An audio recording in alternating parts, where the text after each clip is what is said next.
Коопсуз бала өлкөнүн жаркын келечеги. Балдарга карата зордук зомбулук менен күрөшүүнүн жаңы ыкмаларын иштеп чыгуу мезгил талабы. Алардын бири мектептерге медиацияларды киргизүү. Медиация бул араздашкандарды элдештирген бейтарап адам. Себеп бүгүнкү күнү өспүрүм балдар, мугалимдер, ата энесинин ортосунда болгондо, араздашуу болгондо мындай жакшы сөз таба алышпай, мындай араздашуу жолун өтүп кетип атат.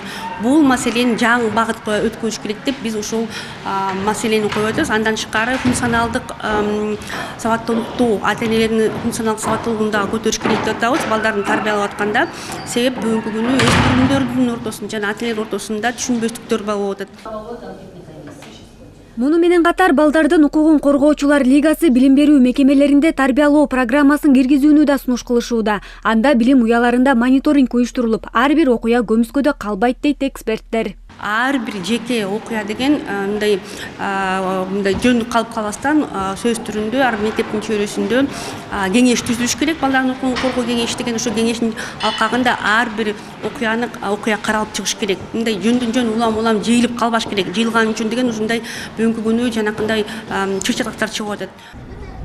Санариптештирүүдө бул балдарга болгон зомбулуктан арылтуунун бир ыкмасы. Атайын ыкчам байланыш номурлары аркылуу билдирүү жасай алышат.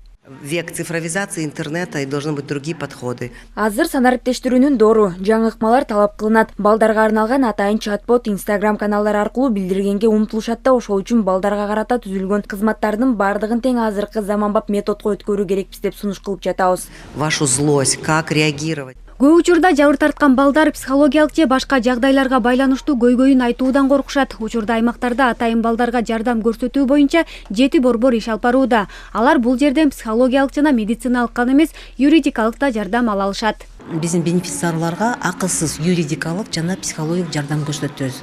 Ошондой эле жумушубуздун чоң бөлүмү бул профилактикалык иш, алдын алуу, зомбулукту болтурбоо. Биздин 2024-жылы эң мындай жетишкен деп айтып кетсем, бул 9-класстын бир кыз, бир баласынын суицидтен алдын алганбыз да. Бир ай мурун ИИМдин жана Билим берүү министрлиги жашы жетелектердин арасында укук бузуулардын алдын алууну күчөтүү жана коопсуздукту камсыз кылуу чечимин кабыл алган. Ошондой эле ар бир мектепте жашы жетелектер менен иштөө боюнча инспектордун кабинети ачылат.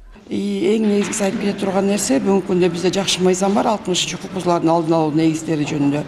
Ошонун жөнүндө бизде бардык субъектилер, коом жана энета баланын жүрүм-турумуна жооп бериш керек. Ошол учурда баарын чакырып кетет элем. Бүгүнкү күндө биз системдүү түрдө, мисалы бир жумушту аткарып таштап коюп, анан ошо мен бүгүн аткардым дебей, ошо бардык субъектилер чогуу жумуш алып барса, ошондой балдар арасында кылмыштуулук, укук бузушуулар токтойт деп ойлойм. Себеп дегенде айрым учурларда бизде коомдо дагы адамдарыбыз кайтыгер мамилеге басып кеткен учурлар да жок эмес. Форумдун катышуучулары ар бир айыл өкмөттө психологдор, медиктер, жергиликтүү администрация жана укук коргоо органдарынын өкүлдөрү кирген эксперттик кеңештерди түзүүнү сунушташты. Иният Эргешева, Мирлан Жаныбеков, ЛТР, Бишкек.